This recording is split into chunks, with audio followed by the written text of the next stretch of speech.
everyone. This is Gilbert Jalad. I'm talking to you here from CPLS headquarters. This is Tufts on Tax, where all your tax law questions are answered right here. Any trouble you have with taxes regarding lawsuits, trouble with the employers, businesses, friends, family, even with the IRS, your peace of mind is right here with Mr. T. Scott Tufts. He is the expert when it comes to taxes and tax laws. You can call us always at 877-647-7887, or you can go to cplspa.com or email him at stufts@cplspa.com.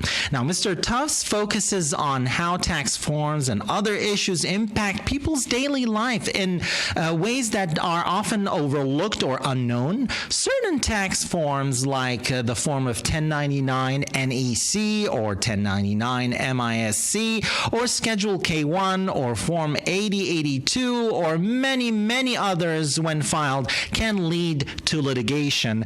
Hello, Mr. T. Scott Tufts. How are you? Good to be with you. Good to be with you, too.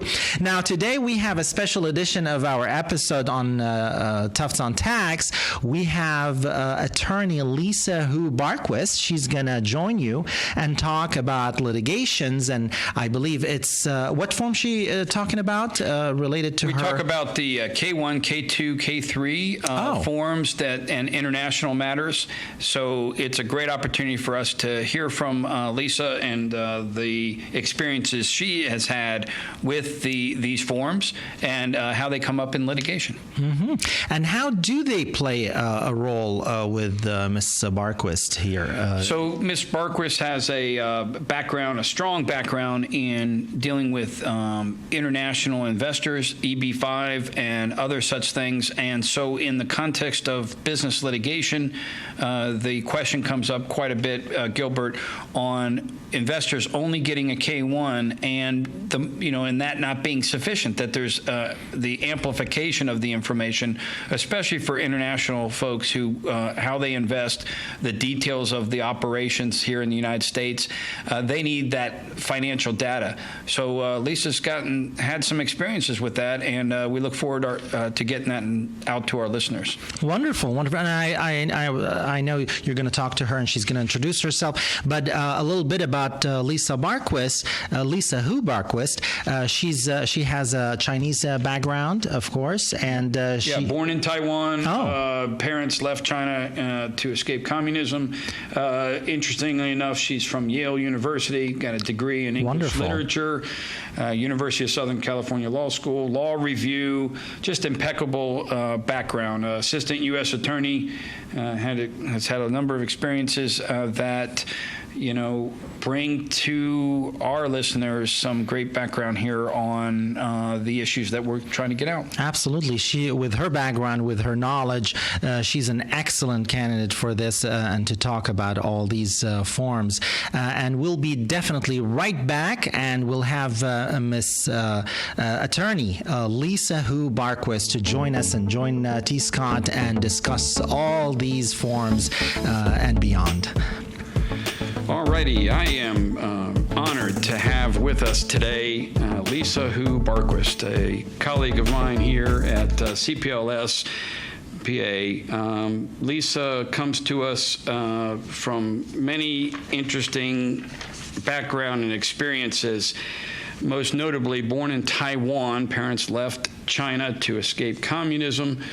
Lisa is a woman of great talent. She comes from Yale University with a degree in English literature, went to the University of Southern California Law School, was law review, served in our country as an assistant U.S. attorney, has worked for a national boutique of law firm, and has served and serves as general counsel for a manufacturing and logistics company. Lisa is a business litigator, and I think today we are going to be able to get into quite an interesting discussion about how businesses operate in the international community. Lisa, welcome. Oh, thank you, Scott. Happy to be here. Oh, that's awesome.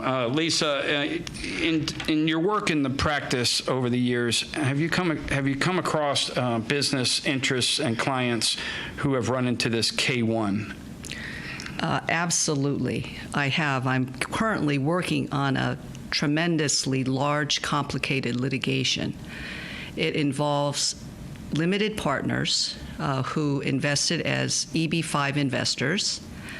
But the way this investment was set up is highly unusual, and it's the first kind that I have seen in an EB-5 context, which is these Chinese investors, they invested in a partnership, a limited partnership, and the limited partnership then loaned money to the business entity that would give them the EB-5. Typically from what I have seen is foreign investors, they will invest directly in the actual entity for their EB-5 investment and compliance.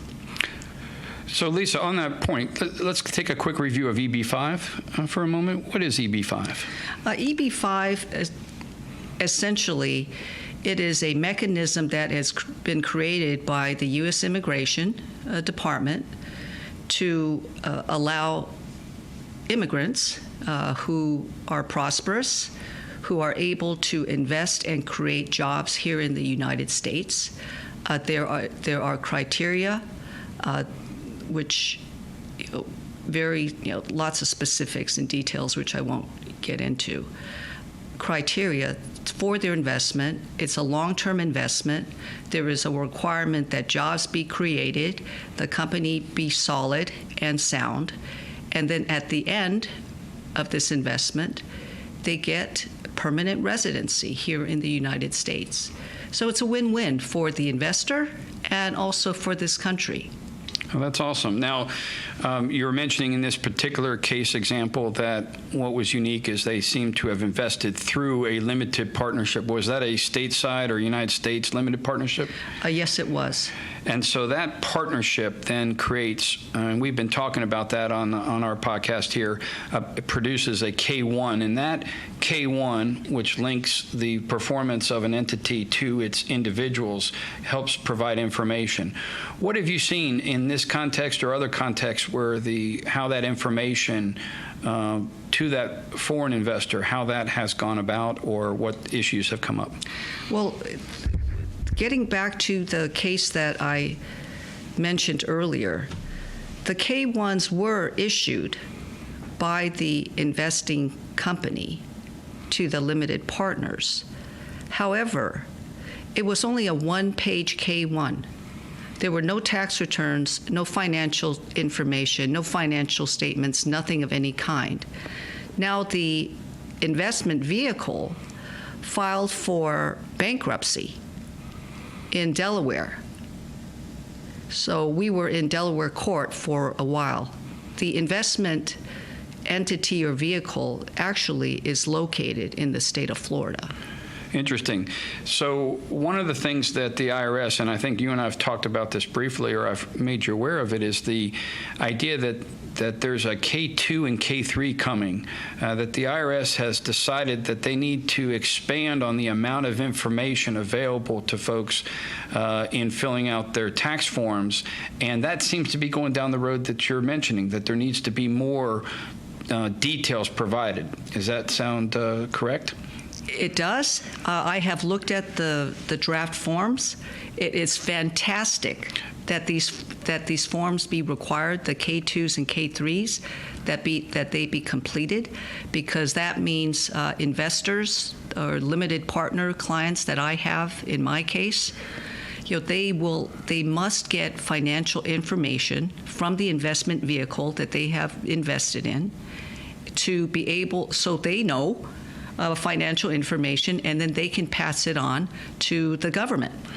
It's interesting. In cases I've seen, Lisa, across the United States, these cases are getting litigated on the general principle that is a K-1 enough under the various state statutes for businesses. When I own an interest in a business, I may ask for information, and they may say, I'm sorry, you're not getting any more information. You're limited to the K-1. And the K-1, again, may be very restrictive in what it provides.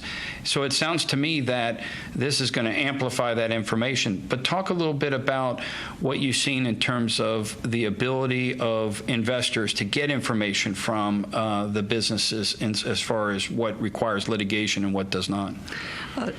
If I may, a K-1, if it is a legitimate, honest entity issuing them, that's great. But the problem comes up when there are K-1s that are issued with very limited information. There are allegations, and there looks to be evidence of fraud and all sorts of other violations of state and federal law. That's when it becomes very problematic. Yeah, and Lisa, it's interesting you say that, because one of the things that we're trying to get the word out on and get folks to understand is that there's so much to a K-1 that our viewers know about. This K-1's got a lot of information on it, but it doesn't mean that the information within that K-1, the four corners, is accurate.